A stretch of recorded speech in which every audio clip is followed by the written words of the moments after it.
everybody. You're watching Rock Titan TV. I'm Scotty J, and I am here with one of the most illustrious shredders of all time. Definitely one of the greatest guitarists of the 21st century, John Five. Thank you very much. How are you, sir? Kind. Yes, yes. And your indeed. hands are very warm. Yeah, well, you're cold. Yeah, I know. What in the world? You're wearing a fur coat, too. I know. I'm just, L.A. and then come here and... Yeah, see, you're used to the West Coast life. Yeah, man. yeah. Spoiled out there. Well, this is a special night. This is a very special night. Here we are at the Sellersville Theater. Yes. And obviously we are, working on the It's Alive tour. That's right. We've got the new record that just came out, and it's all live. And it happened to be recorded right here.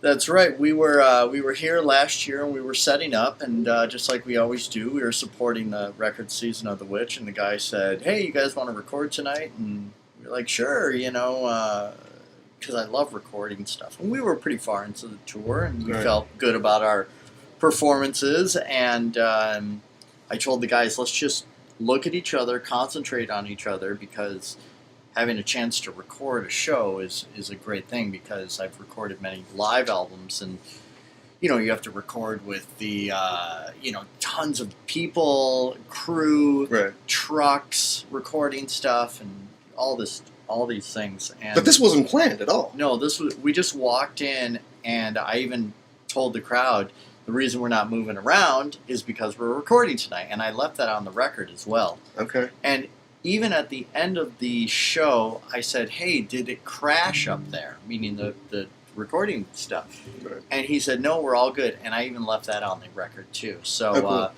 It's such a honest, true, organic live record, and I just thought, oh my God, we got to put this out, because it wasn't planned and it was just captured. Most groups will say live from London or Tokyo or Los Angeles or New York, and live from Sellersville.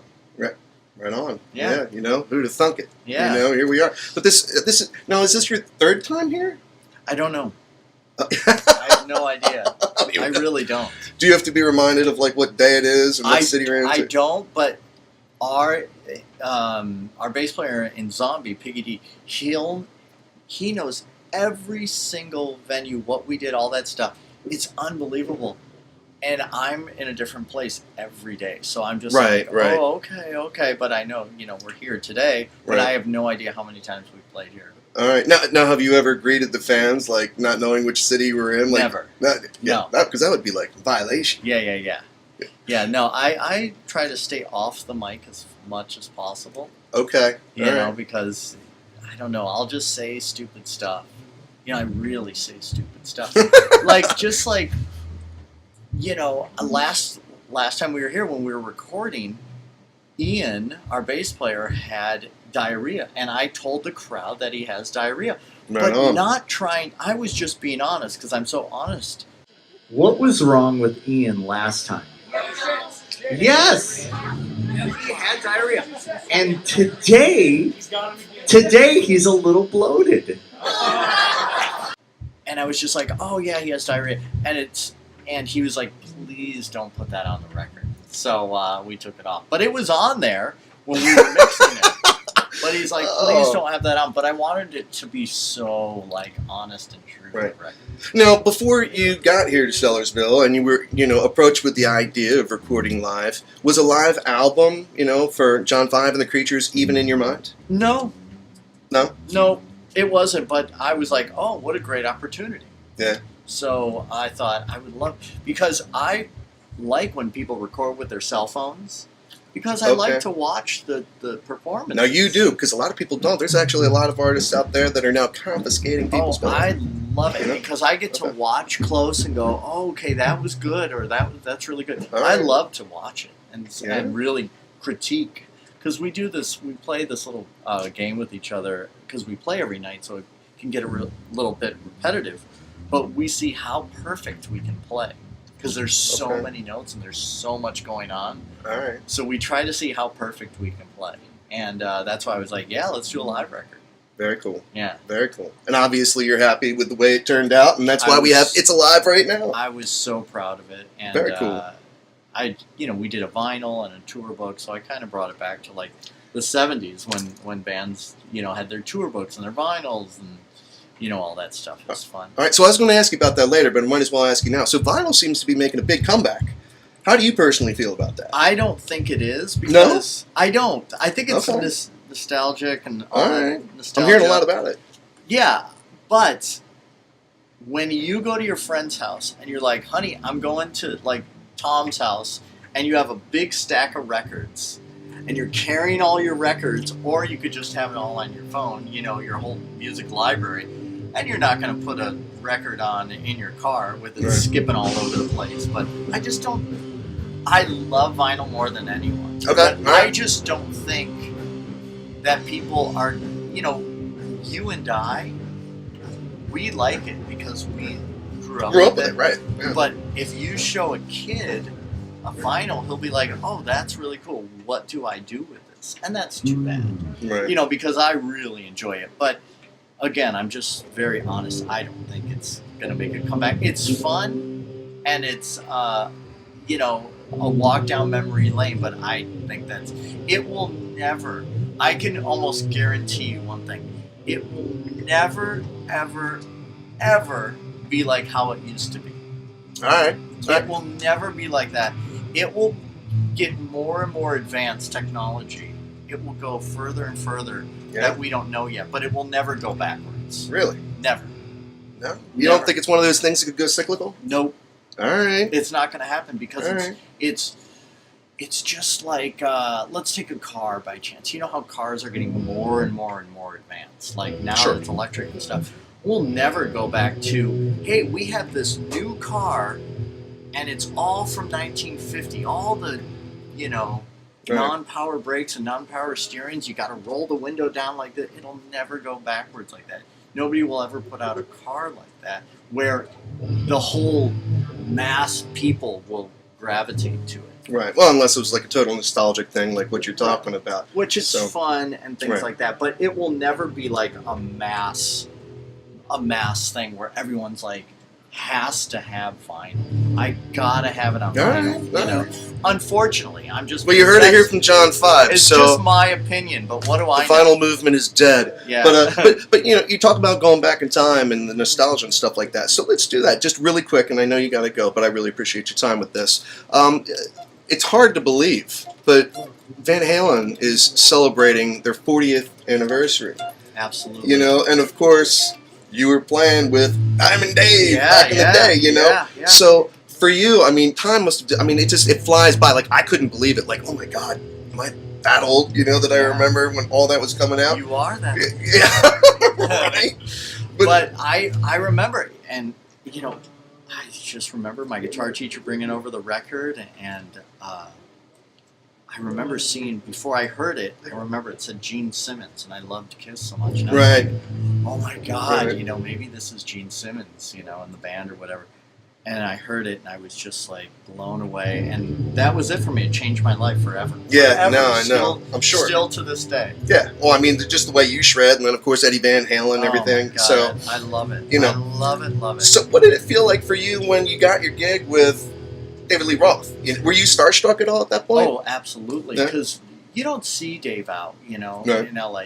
I used to see him sometimes in clubs, but he's pretty, he keeps pretty private. And but oh my God, when I was like got the call, and he was like, "Why don't you come over?" And when I went over to his house, and this is a house where they all like, they rehearsed and they Right. made videos there, and And it was probably a rather elaborate place, as they made millions and millions and millions of dollars back. Yeah, but this was his dad's property that he bought, and then Dave got it from his dad. But Van Halen rehearsed there when they were kids at the same house, and I was there, and I was like, oh my God, and it was pretty magical. So I'm so thankful that I've experienced that. Now, did he have a pretty big influence on you as far as your career and the path you went down? Yeah. Massive. It changed my life. It was everything. It still is everything. Now, Absolutely. Would you say who John 5 is today is kind of a mix of all those experiences? Because, you go from, an experience with David Lee Roth, and then you're starting up a band, too, with Rob Halford. You got to be kidding me, because, like, Judas Priest, obviously, is really huge. Of course. And then most recently Rob Zombie. Yeah. Before that, you were with Marilyn Manson. All these, and we're talking about long stretches of time. It's not like they were these one-off little things. I mean, you spent some significant time with these people. Sure. And would you say that they all, in their own way, have had a significant impact on you? Absolutely. Yeah. It's just an amalgamation of everything I loved, Yeah. and I got a chance to play with them, and it is, I still can't believe it.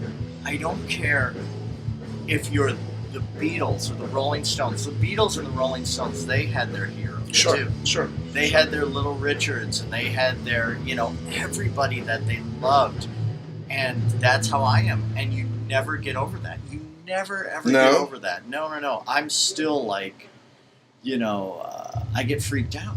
Like Ace Frehley's going to play the Whiskey A Go-Go with me in LA. And you get geeked out about that? It's Absolutely. not like, hey, here's what's going on, man. No, I mean, you're like, oh my God, that's Ace Frehley. Oh yeah, of course not. I'll Wow. never get freaked out, and he's my buddy. Right. But I don't talk to him about that. Right. I got all this Kiss stuff in my house, and I'm like, don't go in that room because that's where we keep the cats. Yeah, okay. But that's where all my So stuff. you got a lot of Kiss memorabilia? Yeah. It's funny. I was thinking about this. I was actually talking with Tom about this because I know that this weekend, you're really good friends, with the Star Child himself. Yeah. And I know that he's got his art gallery exhibit with Wentworth. Yeah. Music or the art gallery. Yeah, it's funny that. Like, when's Paul Stanley going to do a picture of John 5? He's got to paint your portrait. I don't know. It's unbelievable, but seriously, it's unbelievable that people can create this art like Paul does. Paul is such a great artist, and it blows my mind because it's so difficult to do. I can hardly draw a stick figure, but to see him create what he creates, that's pretty amazing. It's unbelievable. Yeah. I mean, if I had that talent, I'd be like, doing exactly what he does. We're seriously going to work on Paul to get him to do a portrait. Oh my God! I think he has to. I think that needs to happen. Yeah. So the next Wentworth Gallery exhibit needs to feature you. Yeah. Well, that'd be amazing, but we'll see. Now, speaking of art, so you got Goldie in your hands right now. This is like your appendage. Yes. I mean, do you go anywhere without Goldie here? No. You taking the car with you, like when you're going out to the convenience store? The only time, I mean, I travel with the guitar all the time, buy it a seat if I need to, but the one time that it didn't happen and I was a nervous wreck, we were in China, and they were like, it just can't go, and they don't bend rules. Really? Not even for John 5? They do not bend rules at all. Like, what? They were like, nope.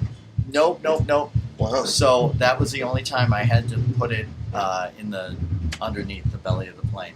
You must have been a wreck. Who was it? Something recently where their equipment got damaged in the plane? No, we don't want to jinx. We don't want to jinx. But you know what I'm talking about? I mean, that was, oh my gosh. Yeah, no, it's just not going to happen. Yeah, but right? I just had a... So do you buy a seat for Goldie usually? Yeah. Yeah? Yeah. Right on. Yeah, so it's important, Yeah. Now I got to ask you, how many guitars do you have? Obviously, this is your baby, this is your child, but you don't even know. You don't know how many albums you've had. You don't know how many times you played here. You don't know how many guitars. No, I just, I've so you can make a lot of money selling those things. Probably just start signing them if you don't use them anymore. I have so much in my head, so much music, and right on. But I try to, and I'm being honest. I'm always honest with my. And that's why I do terrible interviews because this is great. This is great. I just say exactly what is on my mind. I don't have these crazy stories, but I remember the things that I really need to remember. Like there's a million notes that are going to be played in a few hours. Sure. What am I thinking? I shouldn't be asking you these questions. What am I doing? So I really try to remember. Like, I don't know how many guitars I have. I don't know how many times I've played here. I don't know. Because I did not mean to put you on the spot. No, man. That's okay. That's okay. How many fair coats do you have, though? I don't know. You have more than one, then? Yes. Well, look at you. Yeah. All right. Aren't you a vegan? I am. Isn't that like against the rules? Not real. Oh, okay. All right. That's cool. That's true. I do it. I definitely do it for health reasons, the vegan thing. Yeah. And it's changed my life. I'm telling you, Rob was like, because I would always, I was always in the bathroom and on this Christmas card, he wrote "Boom Boom" and he drew a picture of me with my Telecaster on the toilet. So, because I was always going to the bathroom, you know, and he was like, "You should try to not eat meat." And I was like, "I'll try it," you know, and it was amazing. You're cool with that. Then he's like, "Now try not eating chicken or turkey." And I was like, "Oh my God, I feel amazing." And then I did, you know, the milk and cheese thing. And dude, I feel better than I did when I was 18. Better than when I was 18. It's amazing. But we have to play every day, shake hands, kiss babies in the cold, and knock on wood. I haven't been sick in years. Years and years and years. Yeah, you don't get the flu shot, do you? No. Because that would make you sick. Yeah, I never get sick. That's crazy. Yeah. Now, talking about all this stuff in your head, and then we'll wrap things up here. Obviously, you have a lot to remember. All the riffs, and you are a riff god, obviously. You know, that's how a lot of people know you, and shredding and all that good stuff. When you're creating music in your mind, when you're creating these notes, when you're thinking of these songs, obviously when you're not working on the project with the Creatures and you're with Rob Zombie, is there ever any kind of switch you need to flip where it's like, you know what, I'm going to keep this for my solo career versus going back to Rob and saying, yo, dude, I think I got something right here. We need to throw this down. Well, that's a great question. We're putting the finishing touches on the new Zombie record. Yes. And I'm telling you, it's unbelievable. It's the best record he's had. But we did it in a very unorthodox way. He came up with these amazing melody lines and lyrics, and then he had me come in and put stuff around that, because we usually will work on the music together and then he'll do the lyrics. But he did the lyrics and the melody first, and it worked out unbelievable. Yeah, it was incredible. I mean, and this was a different approach than what you've done with him in the past. Different. Yeah, and I said, well, it only took us 13 years to figure this out. Better late than never. Better late than never. So it was great, you know. But I'm really looking forward to that record. Yeah, I'm telling you, I'm really looking forward. More than It's Alive. Well, It's Alive is here, and it's out, and now I'm looking forward to it. How's the reception been for It's Alive? I can't believe it. It's been so positive. Yeah. I'm shocked. I'm shocked because it is so honest. There's no overdubs. There's no nothing. It's just completely honest. So we can look forward to another live album at some point? I don't know. I hope so. Yeah. If somebody's got a recording facility at a venue, but we don't plan it. And it's just magic. And that's what's cool about the record. It's just a show that was captured, one show, and it's just the magic. Feel how cold my feet are. Feel how cold it is. Look at that. Oh my gosh. You gotta put foot warmers in these badass Vans you got going on right there. These are not built for the cold. Yeah, seriously, man. Oh my god. Well, you guys film soundcheck, do whatever you need to do. Yeah. Well, I know we gotta get rolling, but everybody, we are here at Sellersville Theater, John 5, celebrating It's Alive. Yes. We're out. Thanks again for watching. Please remember to subscribe to us on YouTube and follow us on Instagram, Facebook, and Twitter. You can also catch us at www.rocktitan.tv.